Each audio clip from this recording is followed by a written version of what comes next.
दूसरा प्रश्न, साधु संतों को देखकर ही मुझे चिढ़ होती और क्रोध भी आता है। मैं तो उनमें सिवाय पाखंड के और कुछ भी नहीं देखता हूं, पर आपने न मालूम क्या कर दिया है कि श्रद्धा उमड़ती। आपके प्रभाव का रहस्य क्या है? सतीश, बात सीधी सादी, मैं कोई साधु संत नहीं हूं। और ठीक ही है कि साधु संतों पर तुम्हें चिढ़ होती।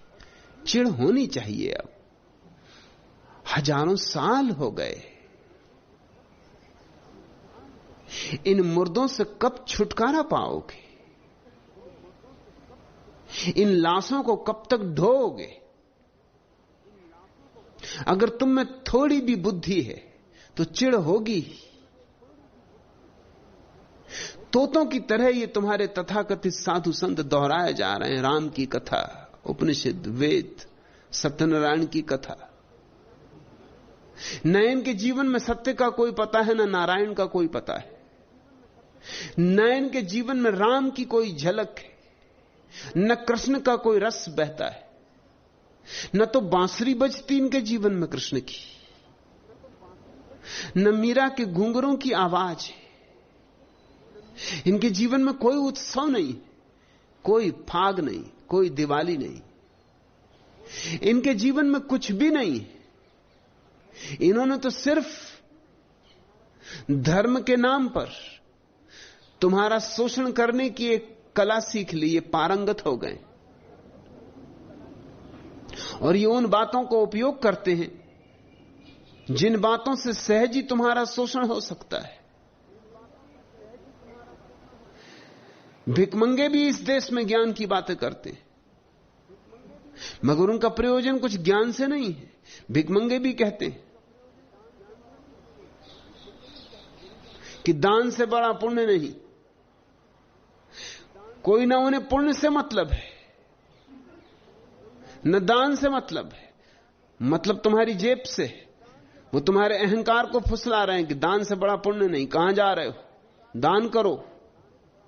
और लोभ पाप का बाप बखाना, वो तुमसे कह रहे हैं कि लोभ पाप का बाप है, बचो इससे, दे दो, हम तुम्हें हल्का किए देते।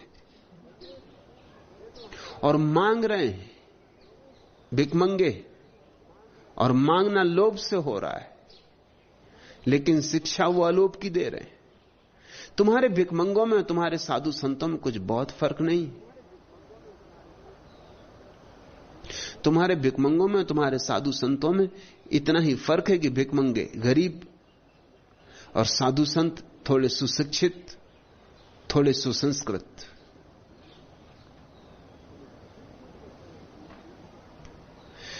भिकमंगे थोड़े दीनहीन और तुम्हारे साधु संत तुम्हारा शोषण करने में ज्यादा कुशल। कल ही मैं एक कविता पढ़ता था। दिवाली के दिन एक साधु बाबा बोले, बच्चा तेरी रक्षा करेगा भोले। आज दिवाली है, हमारा कमंडल खाली है, भरवा दे, ज्यादा नहीं, बस 5 रुपए दिलवा दे।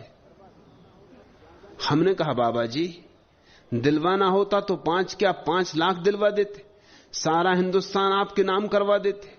हम भारतीय नौजवान हैं, हमारे पास अंधा भविष्य, लंगड़ा वर्तमान और गूंगे बयान है। सरकार काम नहीं देती, बाप पैसा नहीं देता, दुनिया इज्जत नहीं देती, महबूबा चिट्ठी नहीं देती। लोग दिवाली के दिन दिए जलाते हैं, हम दिल जला रहे। इच्छाओं को आंसुओं में तलकर त्योहार मना रहे। लोग हिंदुस्तान में रहकर लंदन को मात करते, हिंदी का झंडा थामकर अंग्रेजी की बात करते हैं और हमसे कहते हैं कि अपनी संस्कृति को अपनाओ। अब हम आजाद हैं, त्योहार मनाओ।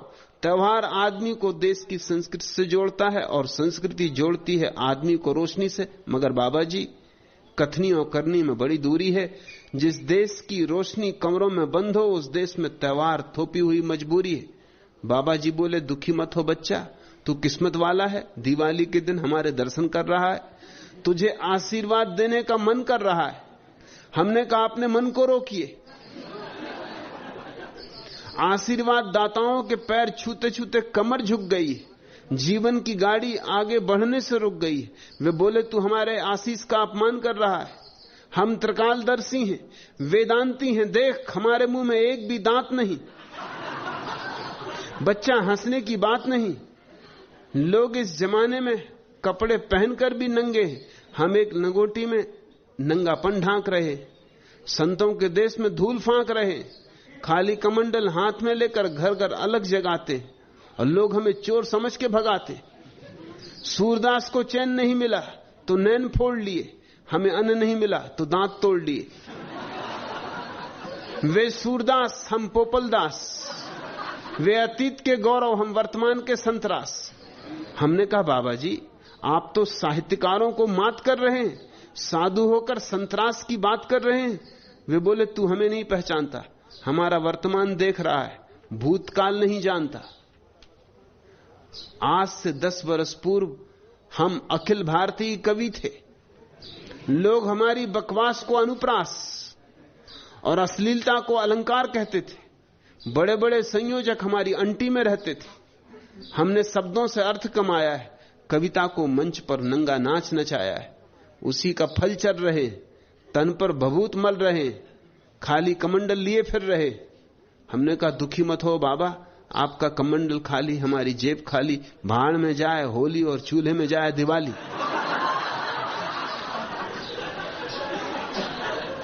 नाराजगी स्वाभाविक है, चिढ़ होती होगी सतीश, चिढ़ होनी चाहिए, क्रोध भी आता होगा, आना चाहिए। न तो सभी चिढ़ व्यर्थ होती हैं, न सभी क्रोध व्यर्थ होते। कभी तो क्रोध की भी सार्थकता होती। इस देश को थोड़ा क्रोध भी आने लगे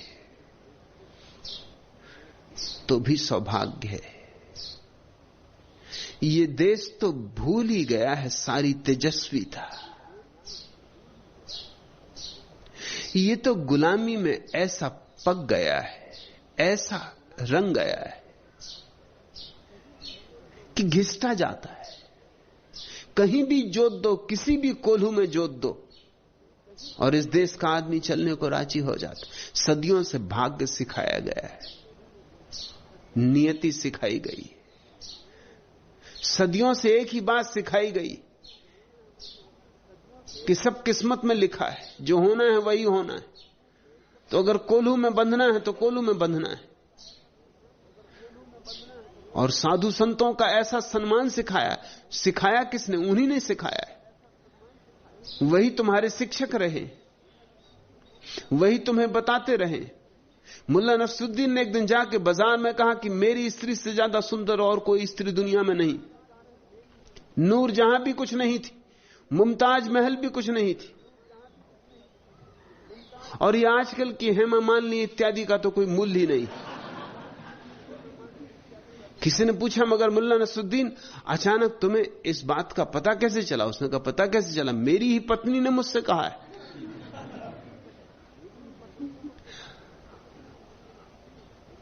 कौन तुम्हें समझाता रहा साधु संतों को सम्मान दो, सत्कार दो, सेवा करो?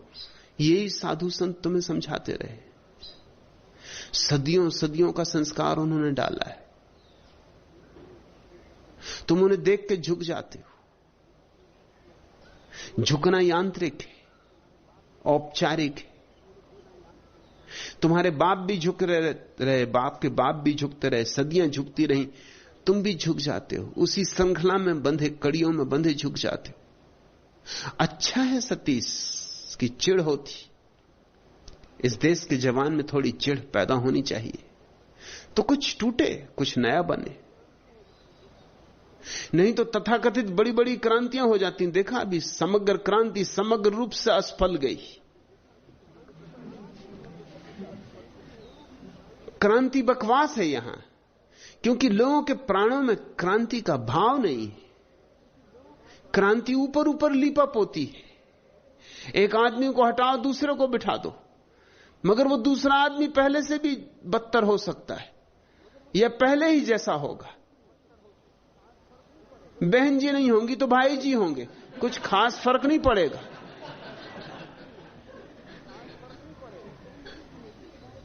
कोई अंतर नहीं होगा। एक लाश हटेगी, दूसरी लाश विराजमान कर दी जाएगी। नाम क्रांति का होगा, लेकिन क्रांति की भाषा नहीं हमें आती। क्रांति का हमारे पास बोध नहीं। क्रांति का पहला बोध यह है कि हम देखना तो शुरू करें कि हम कितनी सदियों से कितनी गलत धारणाओं में आबद्ध थे। संत कौन है?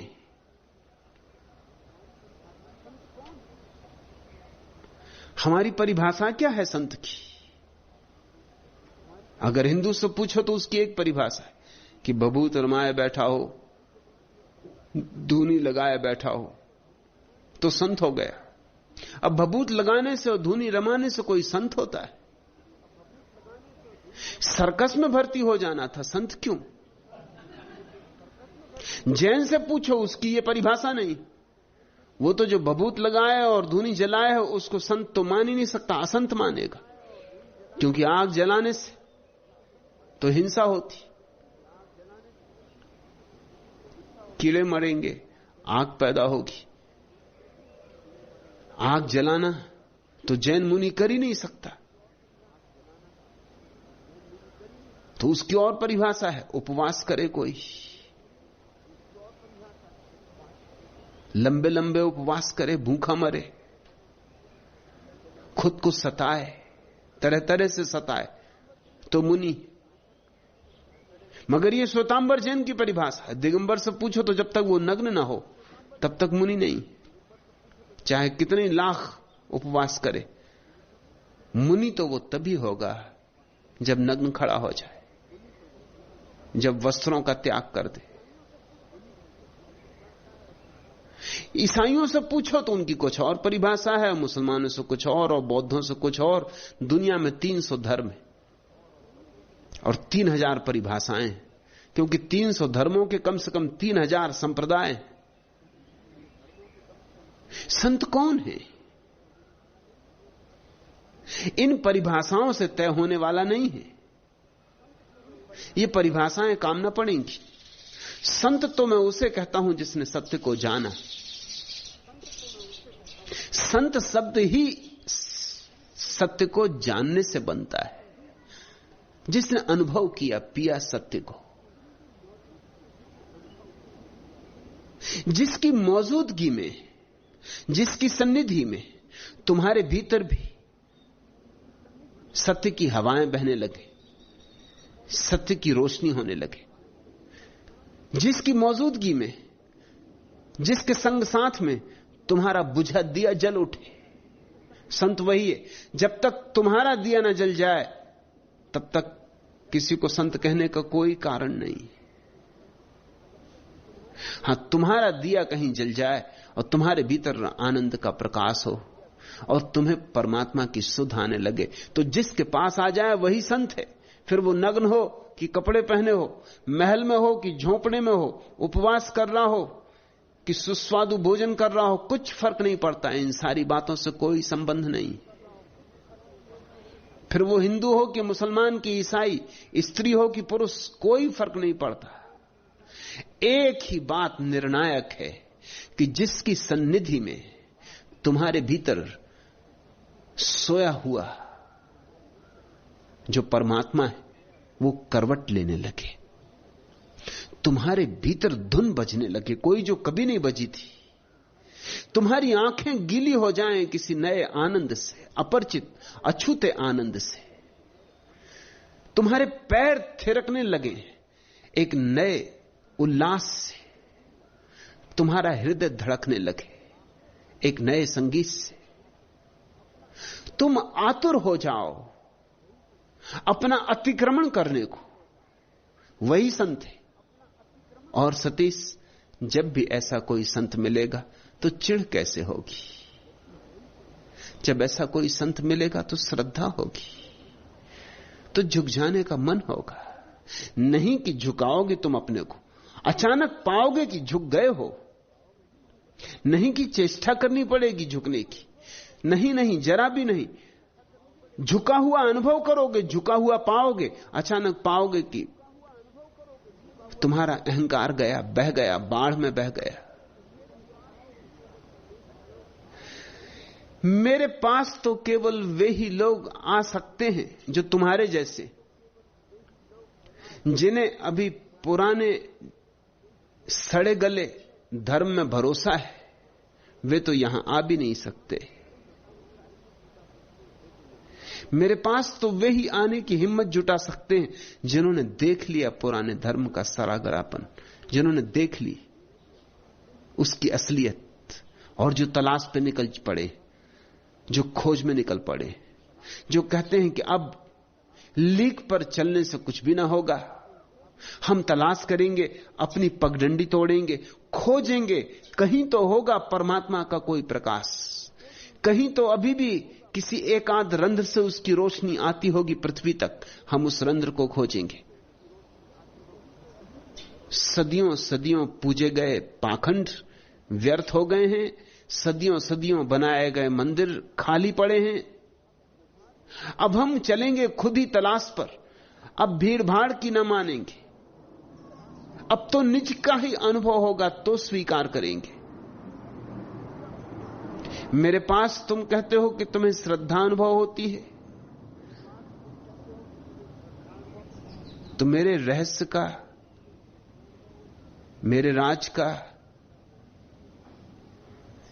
कारण पूछा है। न कोई रहस्य है, न कोई राज है, बात सीधी साफ, 2 2 4 जैसी साफ है। मैं कोई बंधी बंधाई परंपरा का प्रतिनिधि नहीं हूं, मैं किसी का साधु नहीं हूं, किसी का संत नहीं हूं। मैं अपनी निजता में जी रहा हूं, जो मेरा आनंद है वैसे जी रहा हूं। रत्ती भर मुझे किसी और की परवाह नहीं। जिन्हें औरों की परवाह है उनसे मेरा नाता नहीं बनेगा। मुझसे तो नाता उनका बनेगा जिन्हें किसी की परवाह नहीं, जिन्हें सिर्फ एक बात की चिंता है कि सत्य को जानना है, चाहे दांव पर कुछ भी लगाना पड़े। संस्कृति लगे दांव पर तो लगा देंगे, धर्म लगे दांव पर तो लगा देंगे, प्रतिष्ठा लगे दांव पर तो लगा देंगे, प्राण लग जाए दांव पर तो लगा देंगे। सहेंगे अपमान, सहेंगे असम्मान, सहेंगे निंदा, लोग पागल कहेंगे तो सहेंगे, लेकिन सत्य को खोज कर रहेंगे। ऐसे जो लोग हैं वो अचानक ही पाएंगे कि मेरे हृदय और उनके बीच एक स्वर बजने लगा। वे मेरे लोग हैं, मैं उनका हूं। मैं उन थोड़े से लोगों के लिए हूं जिनका ऐसा दुस्साहस है, लेकिन सत्य की खोज के लिए दुस्साहस चाहिए ही। भीड़ के पास झूठ होता है, क्योंकि भीड़ को सत्य से कुछ लेना नहीं है। सांत्वना चाहिए, सांत्वना झूठ से मिलती है। सत्य से तो सब सांत्वनाएं टूट जाती। सत्य तो आता है तलवार की धार की तरह, काट जाता है तुम्हें। सत्य तो मिटा देता है तुम्हें, और जब तुम मिट जाते हो तब जो शेष रह जाता है वही परमात्मा है। अहंकार जहां नहीं है वहीं परमात्मा अनुभव है। लेकिन सत्य को खोजो, पर अकारण साधु संतों के प्रति चिढ़ को ही अपने जीवन की शैली मत बना लेना। उससे क्या लेना देना, उनकी वे जान है। अगर किसी को पाखंडी होना है तो उसे हक है पाखंडी होने का, और किसी को अगर झूठ में ही जीना है तो यह भी उसकी आत्मा की स्वतंत्रता है कि वो झूठ में जिए। किसी को दोहरी जिंदगी जीनी है, उसकी मर्जी। तुम अपने को इसी पे आरोपित मत कर देना, नहीं तो तुम्हारा समय इसी में नष्ट होगा। इसको घृणा करो, उसको घृणा करो, इसको चिढ़ करो, उससे क्रोध करो, इससे लड़ो झगड़ो। तुम अपनी तलाश कब करोगे? और उन 100 साधु सन्यासियों में कभी एकाध ऐसा भी हो सकता है जो सच्चा हो। तो कहीं ऐसा ना हो कि कूड़ा करकट के साथ तुम हीरे को भी फेंक दो। इसलिए तुम इसकी चिंता छोड़ो। तुम तो सत्य की तलाश में ही अपनी सारी शक्ति को नियोजित कर दो। शक्ति को बांटो मत, इस भेद को ख्याल में रख लो, नहीं तो तुम प्रतिक्रियावादी हो जाओगे, क्रांतिकारी नहीं।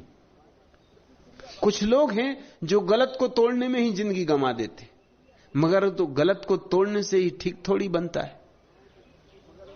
तुम अगर उठा लो कुदाली और गांव में जितने भी गलत मकान हो सब गिरा दो, तो भी इससे मकान तो नहीं बन जाएगा, गिराने से तो मकान नहीं बन जाएगा। अच्छा तो यही हो कि तुम पहले मकान बनाओ, सम्यक मकान बनाओ, मंदिर बनाओ, ताकि गलत अपने आप गलत दिखाई पड़ने लगे। फिर गिराना भी आसान होगा, और फिर इस भूल की भी संभावना नहीं है कि कहीं गलत की चपेट में तुम ठीक को भी गिरा जाओ। अक्सर ऐसा हो जाता है। अंग्रेजी में कहावत है ना कि टपके गंदे पानी के साथ कहीं बच्चे को ना फेंक देना। अक्सर ऐसा हो जाता है कि जब लोग क्रोध में आ जाते हैं तो कचरा तो फेंकते ही फेंकते हैं, हीरे भी फेंक देते। हीरे भी पड़े, 100 में एक ही होगा हीरा।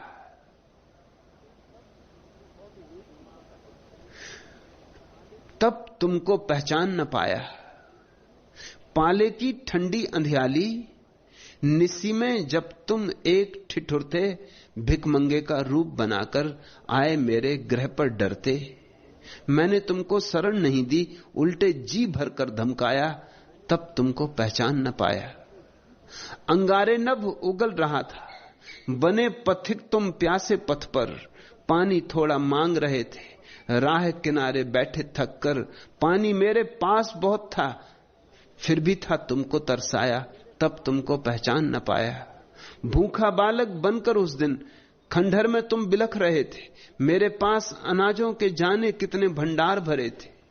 तब भी मैंने उठा प्रेम से, नहीं तुम्हें निजकंठ लगाया, तब तुमको पहचान न पाया। आज तुम्हारे द्वार खड़ा में, जाने ले कितनी आशाएं, बेशर्मी की भी तो हद है, कैसे ये दृग पलक उठाएं। मैं लघु पर तुम तो महान, विश्वास यही मुझको ले आया, तब तुमको पहचान न पाया। कौन जाने परमात्मा किस रूप में आ जाए,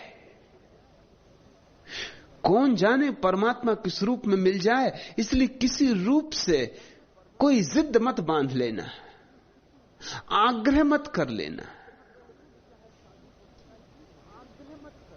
फिर वह रूप चाहे साधु संत का ही क्यों ना हो, तुम्हें क्या पड़ी। तुम अपने सत्य की तलाश में लगो, तुम्हारा सत्य प्रकट हो जाए, उसी घड़ी तुम्हें पता चल जाएगा कहां कहां सत्य है और कहां कहां सत्य नहीं है। उसके पहले पता भी नहीं चल सकता। तोड़ने का भी एक मजा होता है, विरोध का भी एक मजा होता है, निंदा का भी एक रस होता है, उसमें मत पड़ जाना, नहीं तो कई बार द्वार के करीब आते आते भी चूक जा सकते हो। सत्य के तलाशी को पक्षपात शून्य होना चाहिए, सत्य के खोजी को धारणा शून्य होना चाहिए। पूर्व धारणाएं लेकर तुम जहां भी जाओगे वहां तुम वही नहीं देख पाओगे जो है, वही देख लोगे जो तुम देखने गए थे। और जीवन सच में ही बड़ा रहस्यपूर्ण है। यहां कभी कभी ऐसी अनहोनी घटनाएं घटती जिनकी तुम कल्पना भी नहीं कर सकते थे। यहां इस रूप में सत्य की उपलब्धि हो जाती है जिसकी तुम स्वप्न में भी धारणा नहीं कर सकते थे। इसलिए मन को जिद में मत बांधो सतीश, न क्रोध में बांधो। बात तो तुम्हारी ठीक है, बहुत धोखा हुआ है, बहुत पाखंड हुआ है, धर्म के नाम पर बहुत उपद्रव चला है, बहुत शोषण चला है, मगर यह शोषण ऐसे ही नहीं चलता रहा है। इस शोषण की जिम्मेवारी शोषण करने वालों पर ही नहीं है, इसकी बड़ी जिम्मेवारी तो उन पर है जो इसे चलने देते हैं।